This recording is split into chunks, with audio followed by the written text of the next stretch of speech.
Hello. Just going on.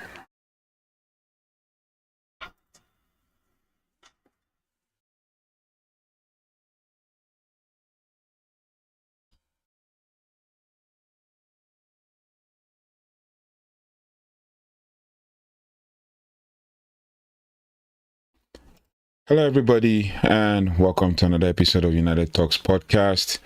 And today we are going to be talking to you about a couple of things, some news that we have and everything in between, starting, with most of the information that we're getting and all of the news. I try to curate most of it, curate all of the news that we could get with regards to, Manchester United and everything in between and what is actually going on social media. As we've seen, the Champions League is going crazy. That's what I can say. Champions League is going crazy. But seeing as Man United is not in Champions League, you're going to be wishing that Man United was in the Champions League. Leverkusen being smashed 7-2 by PSG, literally with 2 red cards in that game. Barcelona already earlier smashed Olympiacos 6-1 with Marcus Rashford getting 2 goals in the 74th and 79th minute. And then obviously Arsenal just smashed, everybody just getting a smashing, especially those who are at home. Arsenal smashed Atletico 4-0 with 2 goals from Victor Gyökeres, and then Martinelli, as well as Gabriel Magalhaes. And then you also have Bayern Leverkusen getting smashed by PSG 7-0 away. Oh man, I mean 7-0 in Patro got a goal, Desiree Doué got a hat-trick, Kvaratskhelia got a goal, Menj got a goal, Dembele got a goal, Vitinha got a goal, Zabani got a red card, and just been red card galore today. Another goal. Okay, 7, that's it. Yeah, that's the 7 goals in the 90+3. And then obviously Dortmund are smashing Copenhagen 4-2, or smashed Copenhagen 4-2. Newcastle beat Mourinho's Benfica comfortable 3-0. Then PSV came from behind, 1 goal down to beat, or they're beating currently in 90th minute, Napoli 6-2. And then Inter smashed Union St. Gilloise 4-0, and then Man City beat Villarreal 2-0. So it's been a crazy day of Champions League football. But today we are going to talk about a whole lot of other things, like basically Man United news, as well as Maguire's contract, as well as all things that have been going on social media. And we can talk about a lot of things, basically.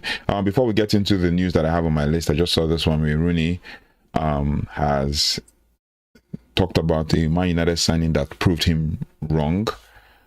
This is, former Man United forward Wayne Rooney explained how Bryan Mbeumo has turned him from a doubter into a believer. I'm like, we all knew Bryan Mbeumo was doing well, but the former Brentford forward arrived at Old Trafford with a hefty fee, rising to £71 million.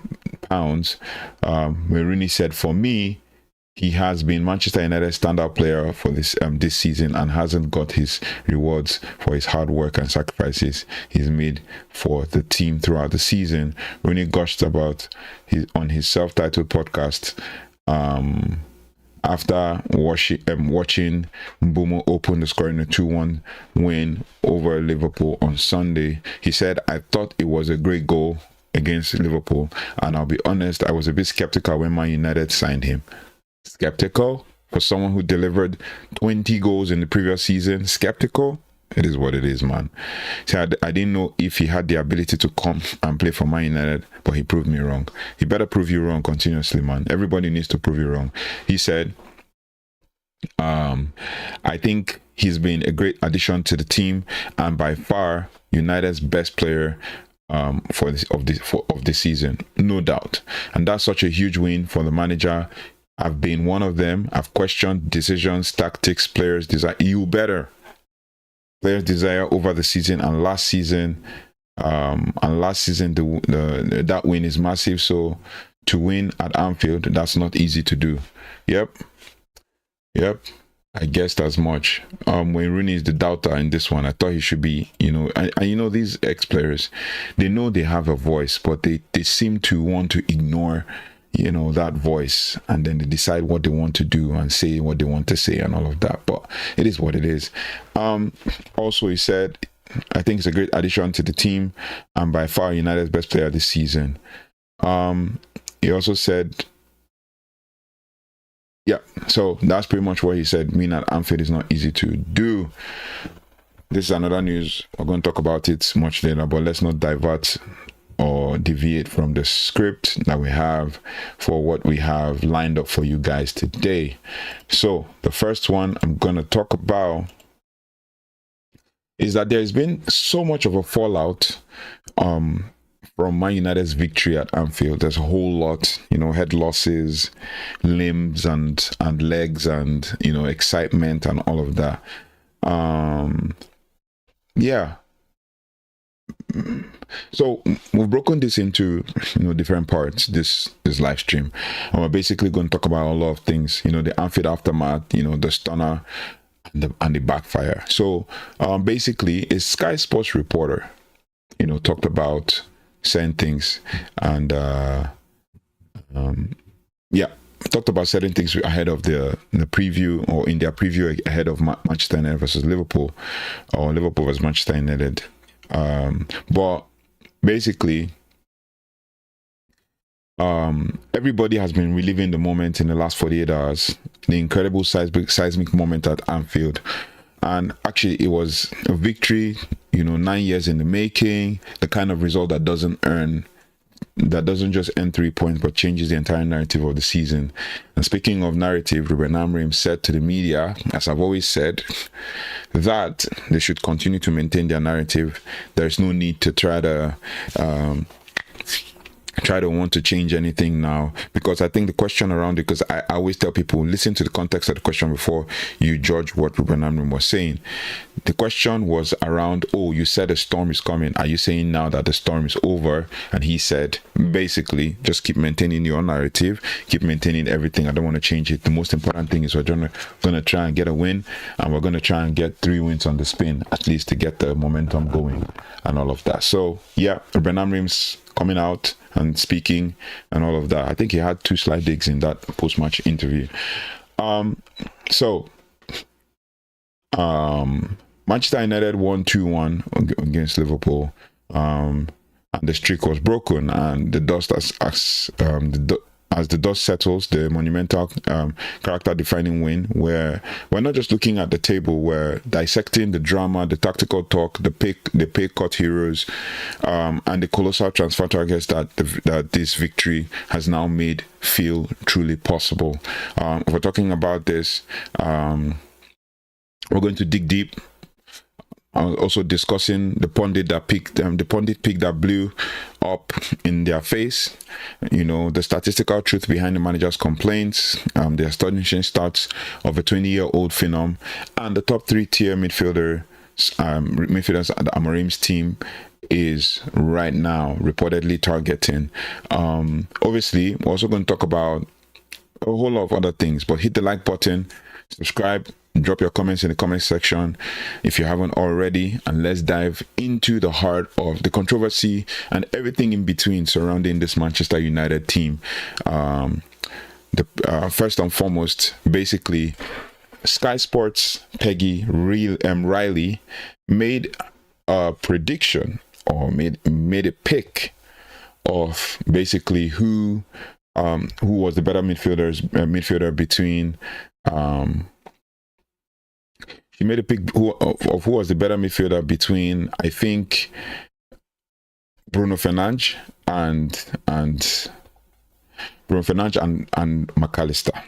Now, you could go on and on talking about a whole lot of other things. You could, make your own predictions. A lot of people, making their own predictions and stuff.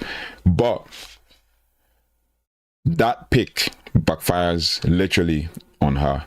Just before kickoff on Sunday, Sky Sports pundit Peggy Reilly made a call in her hypothetical combined Liverpool 11 that has completely backfired in the most spectacular fashion. Her choice, Alexis Mac Allister over Bruno Fernandes.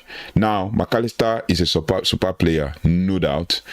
We all know that. He's a World Cup winner, you know, an engine in the midfield, but in the context of a massive Northwest derby, and in the context of, you know, the magnitude of the game, you know, pure, consistent, season-defining creativity, the stats actually speak for themselves. And Bruno Fernandes delivered the definitive answer that was needed for that game. You know, Mac Allister's Liverpool side, you know, ultimately lost control of the midfield on Sunday, contributing to their downfall. Meanwhile, Bruno Fernandes was instrumental, and it was his decisive assist, a wonderful whipped first-time volley cross from the left side of the box that Harry Maguire actually met with a Torino header to deliver the 84th minute winner. I'm going to say this and then I'll show you a stat. Since 2020, Bruno has been the Premier League force. No matter how much we want to say or deny, Bruno has been a Premier League force for Man United since 2020. And we cannot, you know, overemphasize how important he has been as a Man United player. We cannot overemphasize, oh, there's an emergency. So we cannot overemphasize how important Bruno Fernandes has been for Manchester United. Like I said, since 2020, he's been massive. He's been absolutely massive for Man United. Recording 68 goals and 60 assists, basically. And he scored his 200 goals in all competitions for Man United. I mean, 100 goals in 200 appearances. Yeah, I think. Yep. Now, that's a staggering production that Mac Allister simply hasn't matched in terms. Now, the truth is, they both don't play the same position. That's what you can say. I mean, right now in Ruben Amorim's team, Bruno is probably playing the same position as Mac Allister in the defensive or sixth role, as whatever you want to call it. But we've seen basically fan support. Oh yeah, ITN, thank you for joining. We're talking about a whole lot of other things. Talk about the fallout from the Liverpool game. We'll also talk about Harry Maguire's contract situation. We'll also talk about, you know, Patrick Dorgu as well. You know, we talked about it yesterday, but there's still been a fallout all through today. And then we'll also talk about Bruno, because there's been a pre-match with regards to Bruno Fernandes and all of that, and then there's also some transfer news with regards to midfielders that Man United are interested in. Yeah, so basically Peggy Reilly said that she would choose Mac Allister over Bruno, but in the biggest moment, Bruno proved that he proved the decisive factor, you know, and commands his place nearly again over anyone in the midfield. And the truth is, if we look at it and watch the game back again, you see that Liverpool's midfield on the day were no match for Man United's midfield and control, especially even with the way Bruno Fernandes and Casemiro played on the day. In as much as we want to, you know, try to, you know, bash him. And one thing I wanted to say with regards to Man United fans is that we need to be able to agree to disagree, but also we need to also be able to give people their flowers when they deliver. I just wanted to show us a stat that popped up yesterday, but you know, we've been arguing back and forth with people offline about this, and that is Bruno Fernandes. Swap Mac Allister for Bruno and see. He said, I've said Bruno is unfairly judged as a Man United player, period. Facts. ITN. Facts. You can't swap Mac Allister for Bruno. If Bruno was in that Argentine national team, he would have still won the World Cup. So let's get the facts right. I mean, Argentina played that World Cup for for Lionel Messi. So let's not kid ourselves. Looking at this stat here, Bruno is leading the chart for chances created this season, despite having some sort of what looks like a poor season. He has only 2 goals, I believe, but he's leading the chart for chances created because he's been played deeper. Well, many people don't want to accept that. Many people don't want to, agree to the fact that Bruno has been delivering back to back, season after season. Even when he's having bad days, he's been delivering, right? Look at the people on that list. Chances created. Look at Mac Allister. Look at Jack Grealish. I mean, you can't see Mac Allister on this list.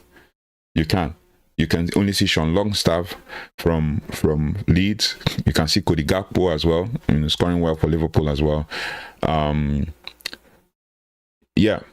Mohamed Salah as well. Is there on that list.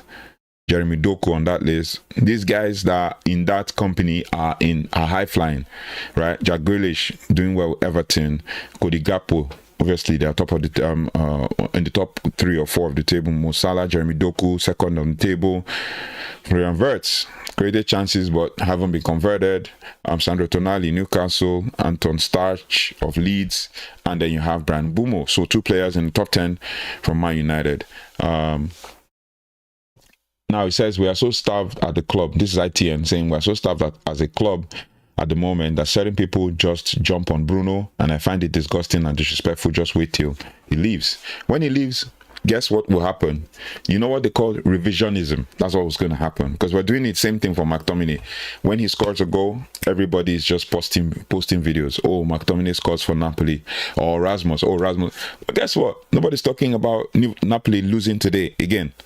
In the weekend, I checked out the lineup. Rasmus was nowhere near the lineup. I think he's probably injured or something. I don't know. But he was not even in the lineup. And then McTominay scored today, but Napoli still lost 4-2. Checking the final scores right now of the Champions League.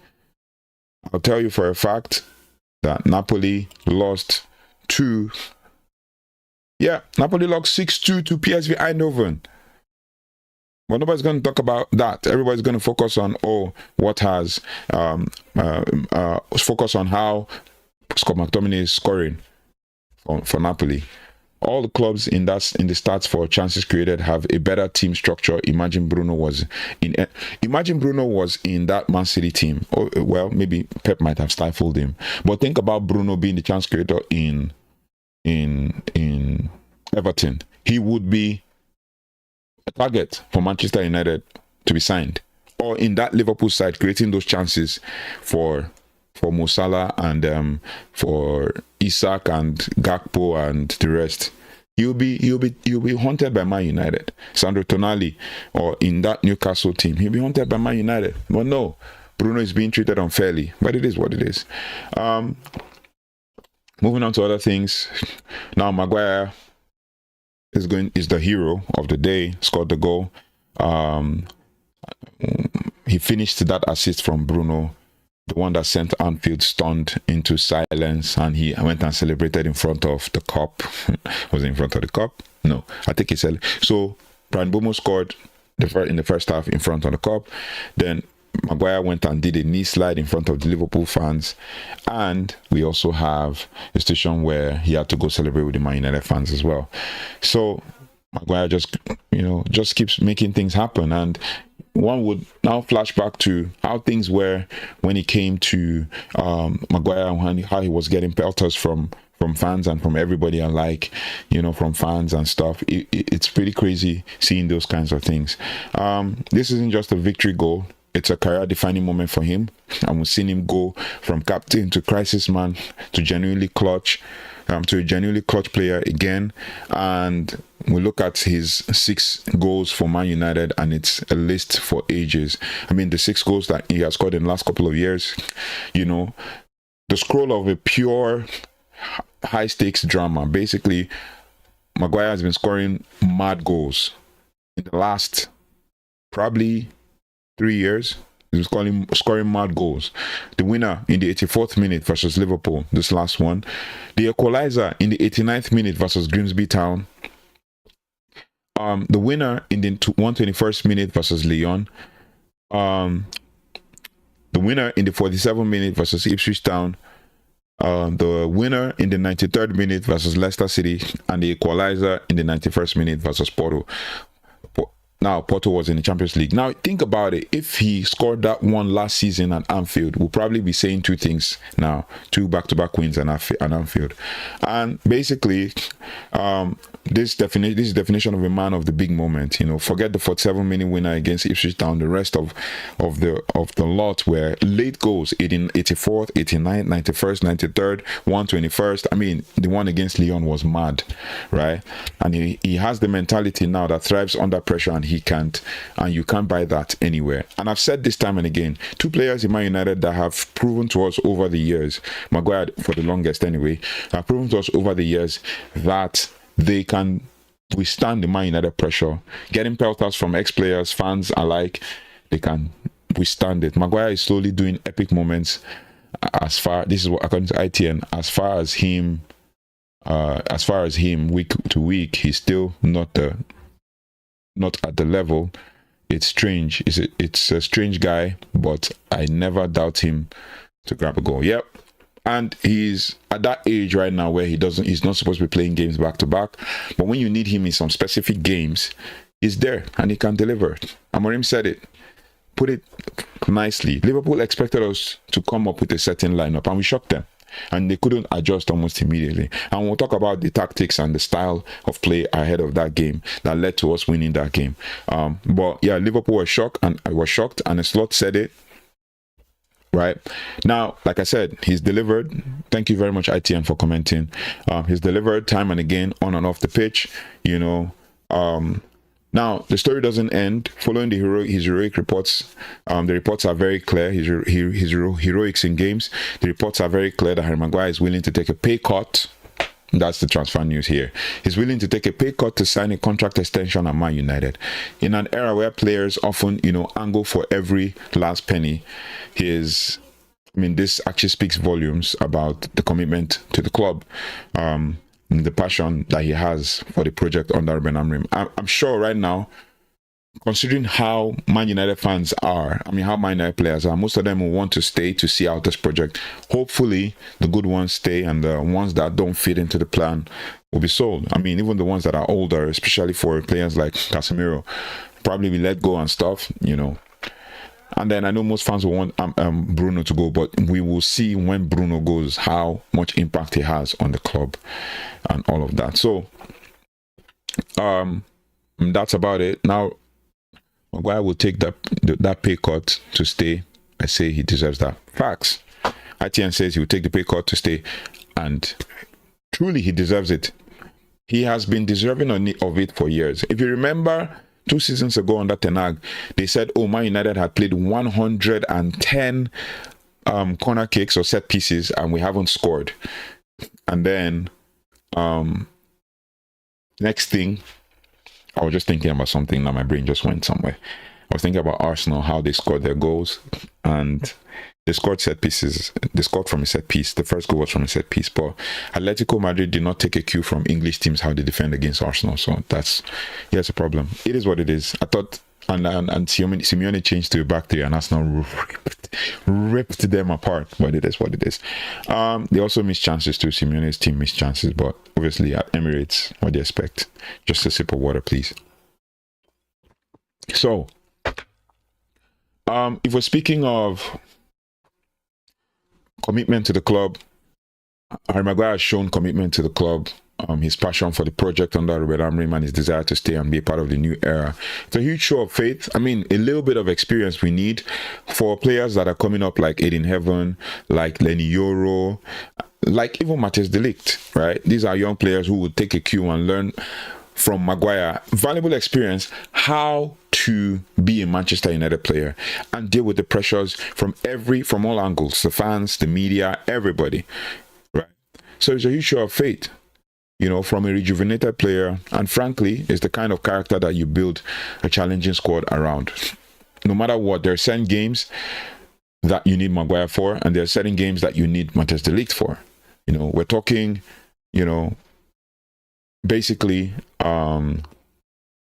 where you have to think about how much he has delivered for the team, for the club, not because he's looking for a new contract, but just because he wants to be a Man United player. You don't see all of them. I mean, if you look at 5 years ago, probably you'll be seeing some noise on social media. For the last 3-4 years, we haven't seen any noise on social media. Maybe he'll come and say something. And I mean, this is a guy who his name was being used as an example for he's been made a mockery of, in parliaments in Ghana and around the world, ITN is saying that the same Bruno, he balled out on numerous times under different managers, and if we didn't have him, oh Lord, I can only think of how bad things would have been. That's facts. We cannot lie. Bruno has been of great impact. There was a video I did online, a research where I researched Bruno's last 10 seasons as a player, and he's giving minimum 7/10, minimum. Check Fort Mob, you see 7/10. But if you research the stats from all over transfer market and all of that, you will see minimum 7/10. And he scores an assist every season, nothing less than 10 goals plus assists every season. Even when he's having a bad season, he's getting 13, 10 goals and assists. 10 goals and 3 assists, or 13 combination goals and assists, GA. And then even if when he's having when Man United are having a bad season, he's still delivering. Last season, 19 goals, 19 assists, all competitions. Come on, he always delivers. So the next part of this whole live stream we're going to be talking about is basically Amorim's master plan and the data war. Basically, just how Ruben Amorim outwitted Arne Slot to win against Liverpool. Before I move on to that, just adding a comment to ITN's comment about Bruno Fernandes.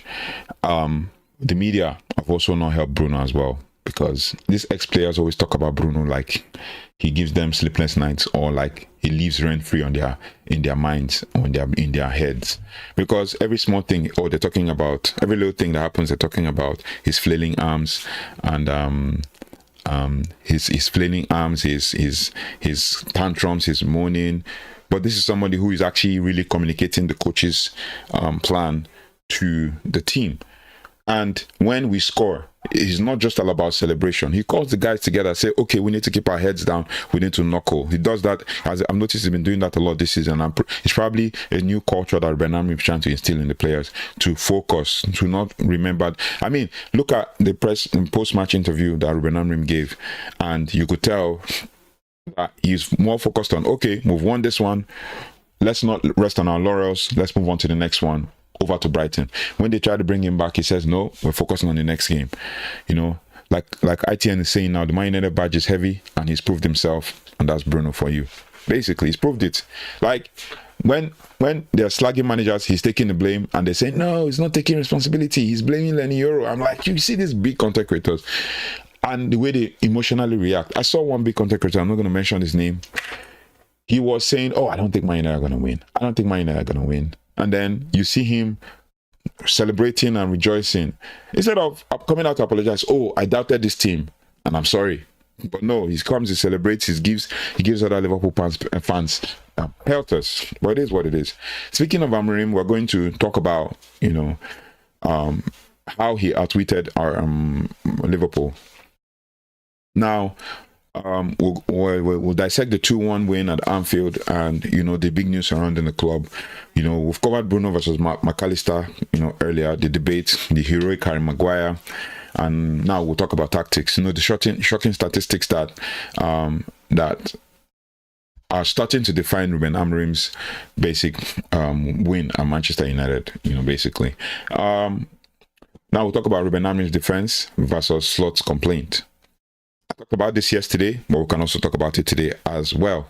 It goes after a derby defeat. How it goes after a derby defeat? You hear the fallout, you hear all the stories, especially one at home. You have the losing manager who has to find a reason. Liverpool boss Arne Slot was understandably peeved, or what you call, he was salty, he was rattled. I think I talked about it yesterday, but he was rattled by the loss, was peeved by the loss, and in his post-game interview with Sky Sports, he went for the specific narrative. He started his post-game analysis by saying, if you play United, that comes here with a low block, playing a lot of long balls, you know it's going to be difficult. We shocked him. That's what I'm going to say. We shocked him. And the reason why I said that is because he expected us to line up a certain way, and then we didn't line up that way. And Ruben Amorim came out to say that if we had put Benjamin Sesko, because I've seen guys online come out to say, oh, why would Ruben Amorim bench Sesko? Why would he bench, and this is post-game, literally. Why would he bench Sesko? Why would he bench Xerxes? He should have brought on Xerxes and stuff. He said, if we had put Benjamin Sesko in the team, Liverpool would have controlled our striker or our attack. They would have dominated our attack. So instead, we had to put a player who would change the narrative. ITN is saying main point versus Liverpool was the second ball winning and confusing the midfield of the Scousers, where that's where we won the game. Yeah, we said it. And I know you were on the live on the day when I said the first 10 minutes of the game is very important. And I've said this, in different chats and live chats with other people, other content creators, and I said the first 10 minutes we didn't control Liverpool, but we pushed them fast in the mid to attack transitions that they couldn't cope. Yeah, facts. So now, with what Arne Slot was saying, he said, oh, we played long balls and it's difficult. Like when you play in Stoke City, you're a manager. When you play long balls, you should be able to kind of know how to deal with it. You should be able to know how to evolve your tactics. And what's his name? Jamie Carragher put it very nicely on Monday Night Football, and also while I was watching the game on Sky Sports, he also made it clear as well that Liverpool were finding it hard to deal with Manchester United's right side, especially, and we targeted Liverpool's weakness. Everybody thought that Liverpool's weakness was actually Konate. Nope. The weakness was actually Van Dijk, and I'll explain. I wish I could explain with a match board, but I will explain. When we put the ball long, and we put Brian Mbeumo on, and I said this yesterday, and we put Brian Mbeumo on Van Dijk. Brian Mbeumo is not winning any air ball. He's not winning any first header with Van Dijk. So when we put it to Brian Mbeumo, what happens? Van Dijk heads it down, and guess what? Who wins the second ball? We did. That's what ITN is also confirming here as well. Like I was thinking, we did. We won the second ball, and the next thing we are on transition, counter-attacking, and all of that. And then I think Steve Nicol of the ESPN said it clearly. He says there's one thing that has been ever present in football for the longest time, for hundreds of years, and that is this long ball, right? Now, the long ball situation is a situation where obviously it has existed, but if you're a manager and you notice a team is playing long ball, what do? You evolve your tactics, you evolve your game. Now, and I'll tell you the stats around that game, basically. Man United won ugly, no doubt. We relied on one-rule football, which made us unpredictable. We were pragmatic, defensive, and simply booted the ball long to stifle Liverpool's free-flowing attack. And they also pressed high as well, and we took advantage of their high press. Now, we played over their press. Their midfield was less athletic than ours. Cunha was difficult to mark because he came into the mid, same as Mount, disrupting the left side of the midfield of their attack, especially the left wing back, I think Conor Bradley. So now here is where the data that we're talking about hits the back, and it's a brilliant defense of Amorim's system. According to a respected data website, FBref, which defines a long ball as a pass, 30 yards or longer, Manchester United attempted 91 long balls at Anfield. 91 long balls at Anfield. That is where, and once Amorim tried it, and I said this in that live stream 2 days ago, or before the game, ITN asked me what was my thoughts on the Liverpool game. Can I give a brief preview? And I did it. And I said this, I said the first 10 minutes would determine how the game would go. And he confirmed with me, and then I said, okay, if we can do something in the first 10 minutes and it works, we don't need to we don't need to change. But if it doesn't work, we can change. And Amorim tried it. Amorim played the first 10 minutes. And when he played the first 10 minutes, sorry about that. When he played the first 10 minutes, and the long ball strategy was working, he kept going with it. We scored the goal from that first one, and we kept going with it. No need to stress yourself playing from the back. You pass 3, 4, 5 passes from the back, you hit it long, and get them to defend, put them out of position, their defenders out of position, and then you can now attack, winning the second ball. And that was key. I'll come to your message, ITN, don't worry. So we played 91 long balls at Anfield. Sounds like Slot was right, doesn't it? But wait for the analysis. Liverpool. I think Slot said we played more long balls and we were doing low block. Man United played 91 long balls. According to FB Ref, Liverpool played 85 long balls. What's the difference between 85 and 91? 6. Liverpool played 85 long balls. The difference? The minuscule 6 long balls that Man United played. And a Slot may have been technically right. Man United played long balls, but the data proves that Liverpool did almost exactly the same thing. So he tried to change, but didn't change to outwit the tactics of Ruben Amorim. The difference was the style of play. That same style of play that everybody keeps questioning. It was about execution and the character to win the key moments. That was what was key for Ruben Amorim. This perfectly encapsulates Amorim's approach. His system can be pragmatic when it needs to be.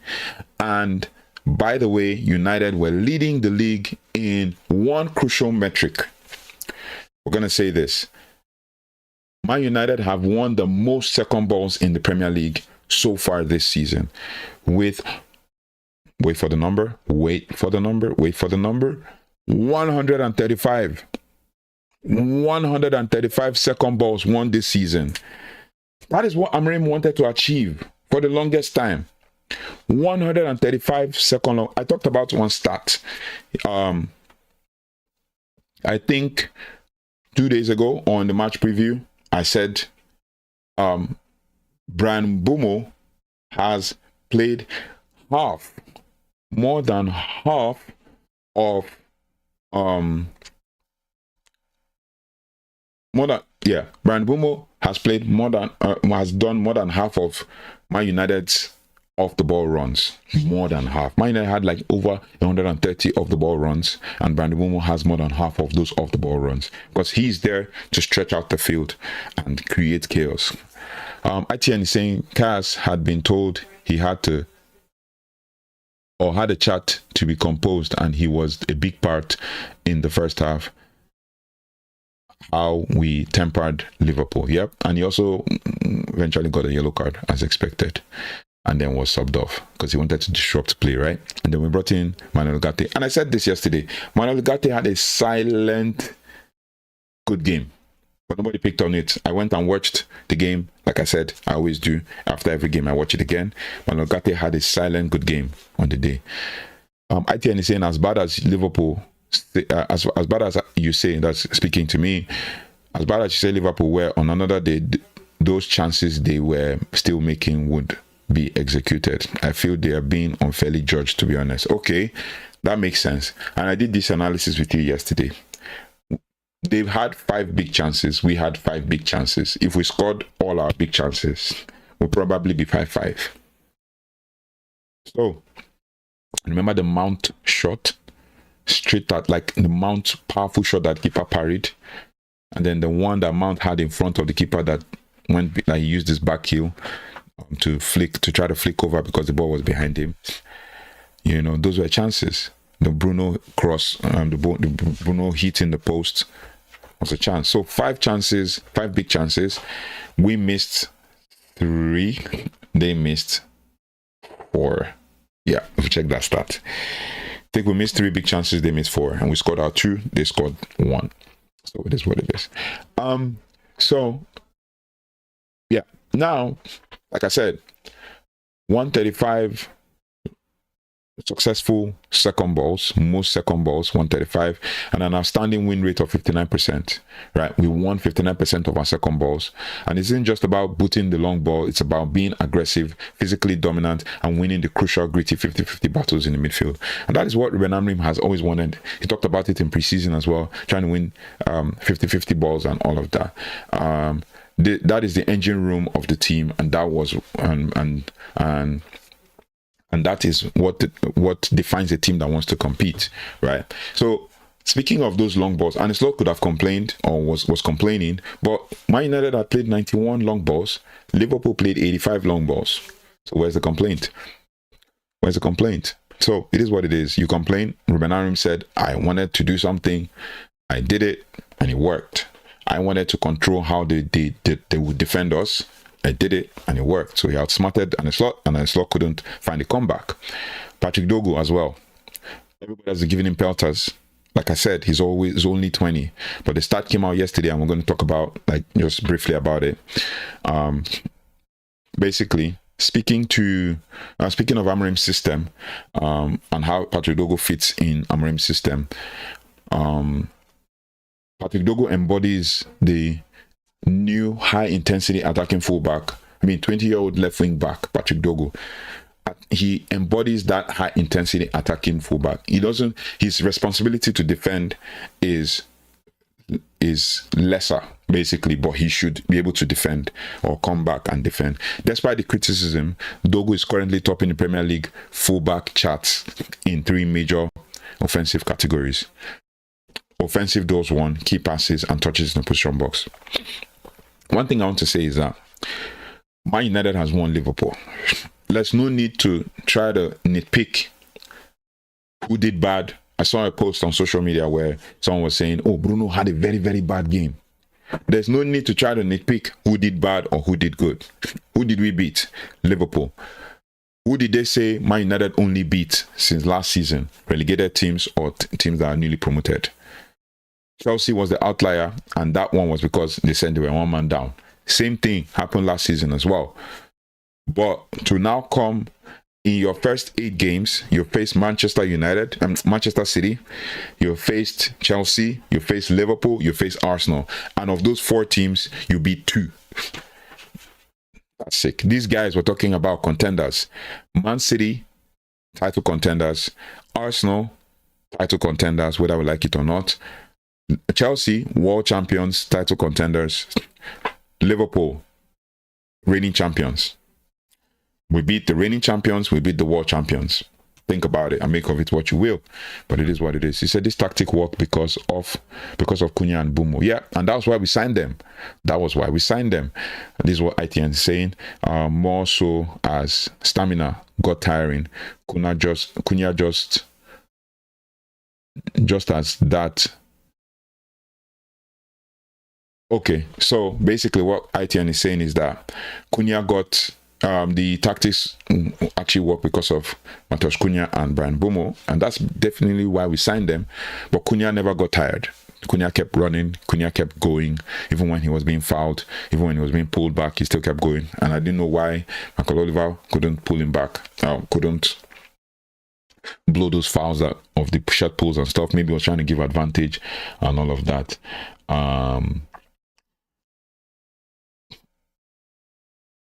And Amorim also kept Cunha in to continue, pressing and to continue that this thing. But also long way continue. So Patrick Dorgu, and the thing with Man United fans I was going to say was that Man United fans need to stop picking one person to blame every time or nitpicking victories. We've won, move on.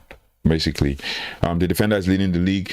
That's Patrick Dorgu. In offensive metrics, it clearly shows that Amorim's 3-4-2-1 system or 3-4-3 system of wing backs essentially being auxiliary wingers tasked with providing, the width and the attacking thrust. And if you think about it, the players that we let go, they won't be able to play as wing backs. Neither would they be able to play as inside forwards. Neither would they be able to play as strikers. Marcus Rashford struggled to do that for Man United. Anthony refused to play as wing back. At some point, he tried it once and it didn't work. Garnacho definitely cannot defend to save his life. What's his name? Who else again did we let go? Anthony Sancho definitely cannot do the same as well. So, yeah, we still have wingers at the club. We still have wingers in the academy as well. But obviously, as they grow into mature men, they're going to figure out their position. Now, in that Anfield victory, basically, Dorgu had 85% pass accuracy and won 7 duels. Sick. He's an athletic freak and a physical specimen who loves to get forward. And whenever Dorgu is there, it feels like we stretch our, even Sheshko on the, ITN says even Sheshko on the small time he was on was not holding the ball cleverly or getting fouls. In that game, he was frustrating me. Oh, okay. That's his that's ITN's take. And obviously we both see things differently and all of that. I felt that Sheshko was brought in as a disruptor, not as the one to come on neat play. But I also felt that that was what Amorim was trying to prove to us. That I didn't put Sheshko because I didn't want Liverpool to control how we attack. And Liverpool tried to do it. But in the end, we're still spamming crosses in. And in the end, Sheshko was that distraction that took Konate away for Harry Maguire to head the ball. And Harry Maguire was behind Konate and Van Dijk. So it is what it is. The next thing we're going to talk about, still speaking of Patrick Dorgu, here is where the rub, and here's the rub in all of these whole stats I brought to you about Patrick Dorgu and why the fans on X are divided. Because I found this stat on X. Fans on X are divided on Patrick Dorgu's stats. Dorgu's offensive brilliance comes with noted defensive errors, no doubt. While praising his physicality and potential, fans are questioning his technical skills and decision-making when defending. The fact is, he's 20 years old and can improve. He will definitely improve. He's a strong guy. He will improve. He's played at Lecce, and Man United is the biggest club he's ever played at. He performs at his national team. He will definitely improve. He's still only 20. So this is a constant tightrope for Amorim, and this is a constant tightrope that Amorim has to walk with an attack-minded fullback, basically, for Man United.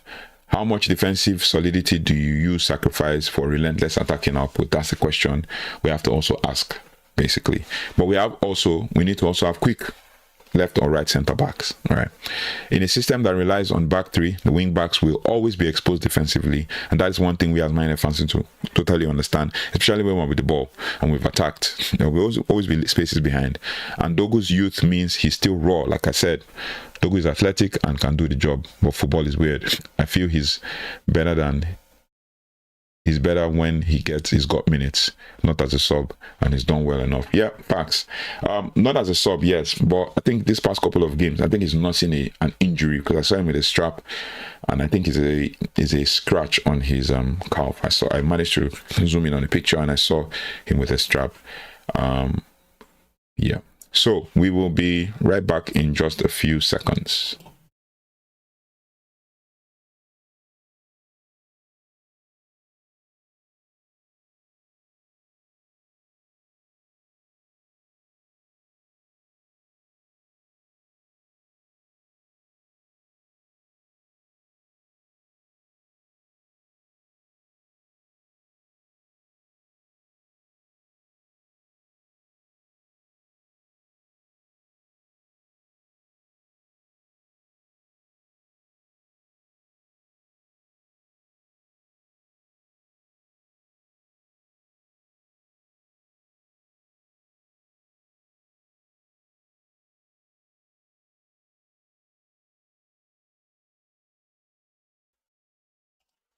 Welcome back.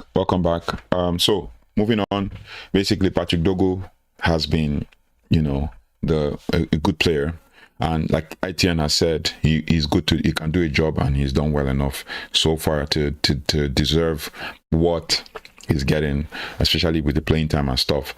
The next part of this analysis is basically with transfers. and all of that. The midfield may go around with transfer talk, which we're going to deal with and talk about.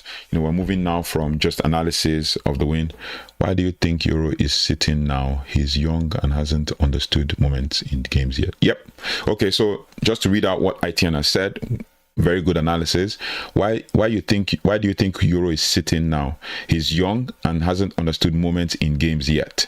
Aerially, he's always asleep or not brave enough, but let's hope he will notice that. Yep. If we're talking about ground duels, Euro wins all his ground duels. Slide tackles, ground duels, he wins. He can body people strong enough, but he's not brave enough to go in the air. Sometimes he slips. And Amorim noticed that if there's a very tiny bit of slip up, Liverpool pounce. And there were a few slip-ups, won't lie to you, there were a few slip-ups. There were chances that if Liverpool had scored, then the game would have taken a different direction, just as ITN has said in the chat now. But with what we have and with what we got from the game, obviously, Matheus de Ligt playing in that game actually came to Amorim at some point, I think in the first half, and mouthed to him saying, "Oh, I've got two players pressing me every time. I've got two players pressing me." And Amorim had to call back Ahmad to come and help. And also, Brian Mbeumo also would drop back in that inside role, like inside half space, to kind of block out, Liverpool's attack or stifle it when the time came. So pretty much what is spot on with what you just said. And Euro will learn eventually. He's 19, bro. He's 19. So there's a whole lot of time. There's Matheus de Ligt to learn from. There's Harry Maguire to learn from, and all that. Heaven too will be picking some things. You'll be seeing things going on the bench. And he will understand what's going on. And when he comes on, Heaven, obviously, he's a good player. He will eventually, show what he's made of, and all that. So yeah. So there is a midfield merry-go-round going on, and the transfer talk that has to do with Manchester United transfer and stuff. Now the analysis, we're moving on from just analyzing the game. The spotlight is firmly on the midfield. Obviously, somebody posted on X and I saw it, and he said, "Oh, now that Amorim has been able to try to win games, we need to give him a CDM." And it's clear that the club's hierarchy under the new structure is looking to strengthen the engine room, and there's major names that are constantly appearing in transfer reports. This one I'm going to talk about later, or maybe now. Yeah, maybe later. This one I'm going to talk about is one that was there in the summer. Obviously, we're looking for a midfield anchor right now, and the midfield anchor we're looking at, there's so many of them that probably we need to talk about and stuff. First and foremost, yeah. So that's one of the names. I'll come to your chat. That's one of the names that we have on our list here. First one is the prime target that Amorim knows best is Sporting's Morten Hjulmand.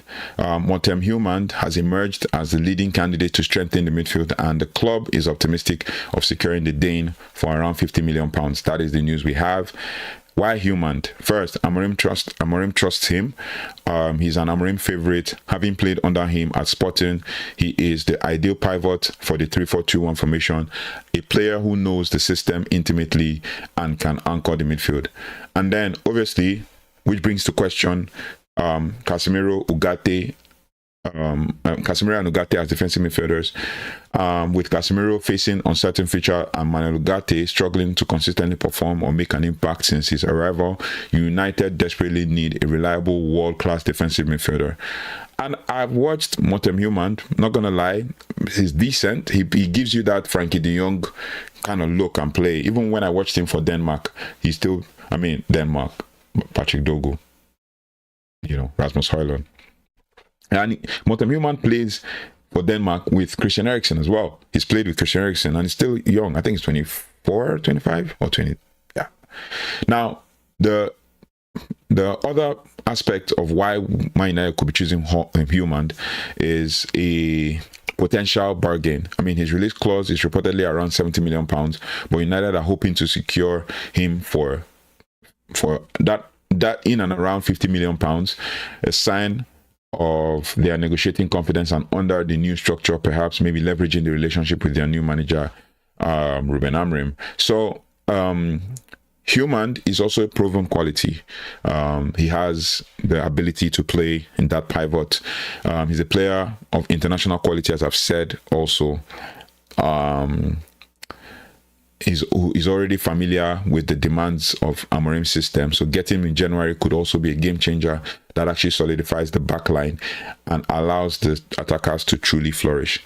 But I also noticed something with Sporting. I went and checked them out this past couple of weeks. I think this last week. I checked them out even when they played Champions League and stuff. I analyzed them. And I found out that Sporting have moved away from Ruben Amorim's system. And they are now playing a 4-2-3-1. Yeah. And Hjulmand is still one of those number 6 players. And he's the kind of player that Amorim will like, that comes in late in the box stuff. So it will be interesting to see how things pan out for Hjulmand. Also, like I said, getting him in general will be a game changer and allows attackers to truly flourish. He's the one that can carry the ball from the midfield and stuff. Amorim knows this player, but it's not essential. So let's be honest. Any midfielder he needs to put on Ineos. He wants Baleba, so Gallagher or others don't give him. Yeah, I get what you mean.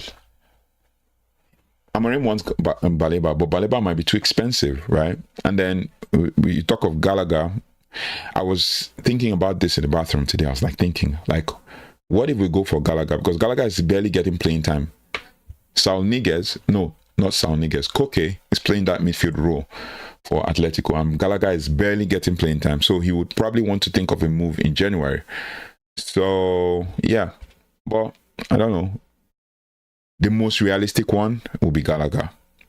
And Gallagher will give you that thing that Mount gives you, energy in that midfield, pressing. He's also kind of press resistant. He's athletic. He's played in the Premier League. He's played for Chelsea and played for Crystal Palace. I watched him at Crystal Palace, but at Chelsea, not so much because I didn't like Chelsea. So we shall see.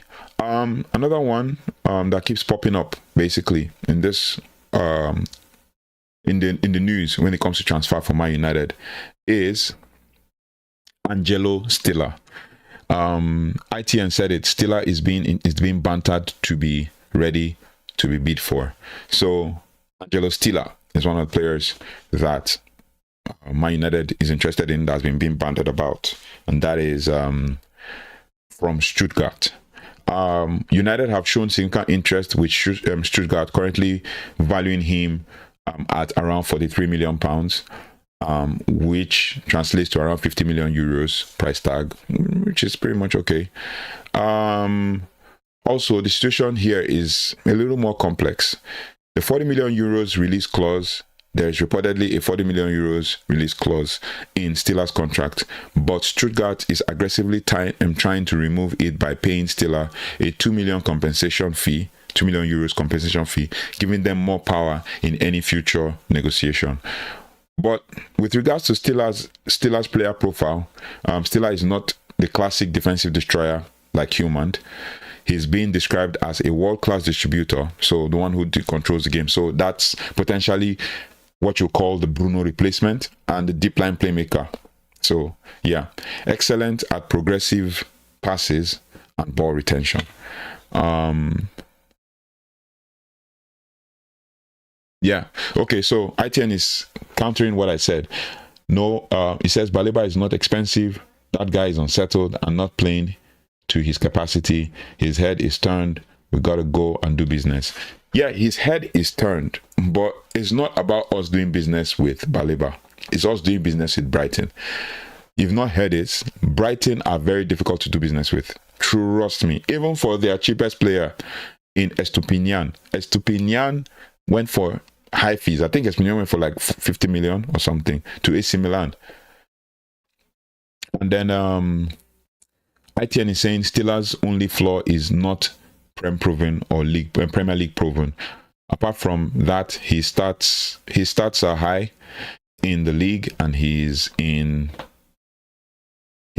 So it is what it is. Especially in the league that he's in, his stats are really high.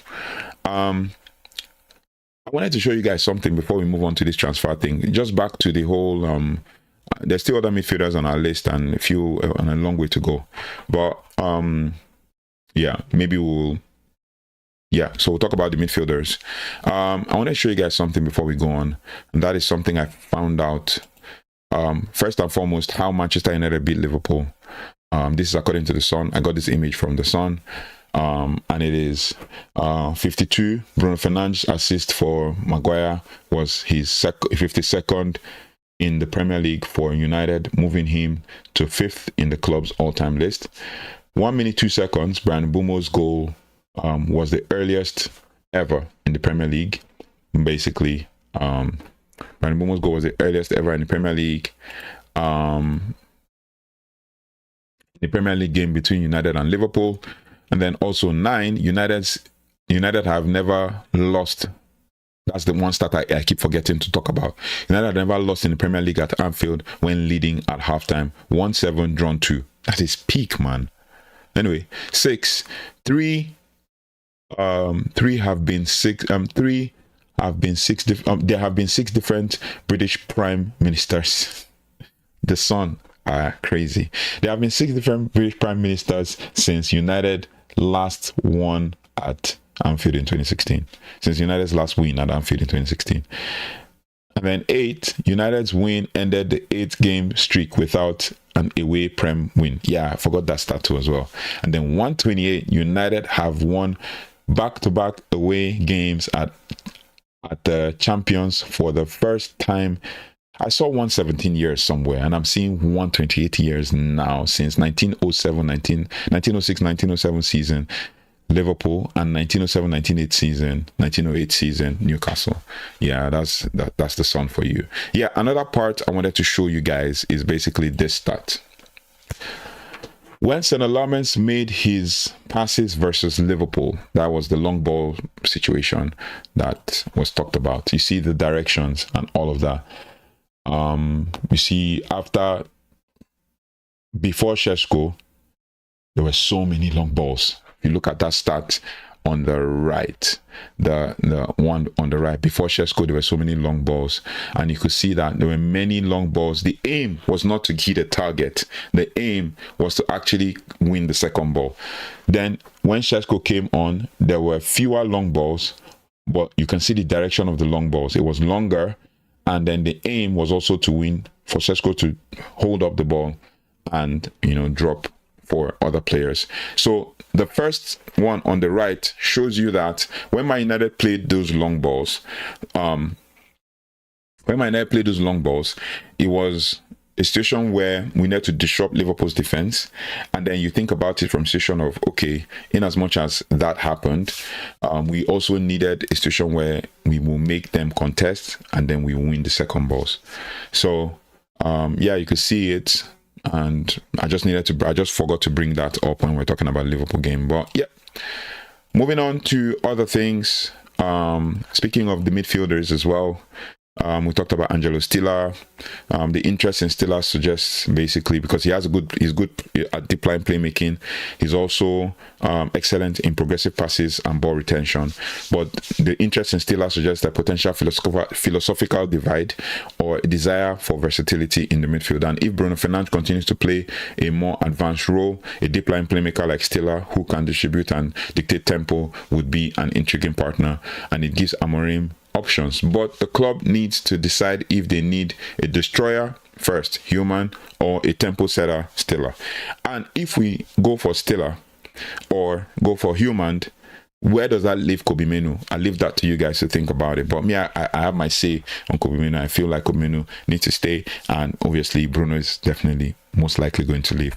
But if Bruno leaves, where does that leave our spine? And everybody, and most Man United fans don't care. But it is what it is. That aside, we move on to another 2026 candidate for Man United, and that is Manu Kone. Now, we're looking further ahead down the line and all that. Manu Kone has emerged as a candidate for Ruben Amorim. Let me get this off the screen. Manu Kone has emerged as a candidate to strengthen Man United's midfield in 2026.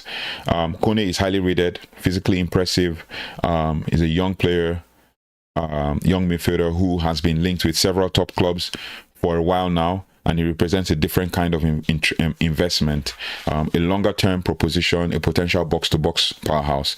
The fact that United are looking at 3 distinct profiles, the anchor, the distributor, the box-to-box prospect, suggests a complete overhaul of the midfield is being planned over the next 18 months. I think there's also that rule I talked about where Omar Berada said this. I figured this out in post-season last season, where Omar Berada said after 2 years, if the player doesn't perform, they will review his contract and probably let him go or sell him quickly. So the current midfield options are either aging, case in point Casemiro, haven't fully convinced, case in point Manuel Ugarte, and this transfer window is shaping up to be the defining period for the future of this team. And the massive the massive shift here is that you can see that there's a new recruitment strategy at work, identifying players who fit the manager's system, not just big names. ITN is saying that Kobe Manu is going to be fine. Amorim is trying to teach him something. Yeah, that's facts.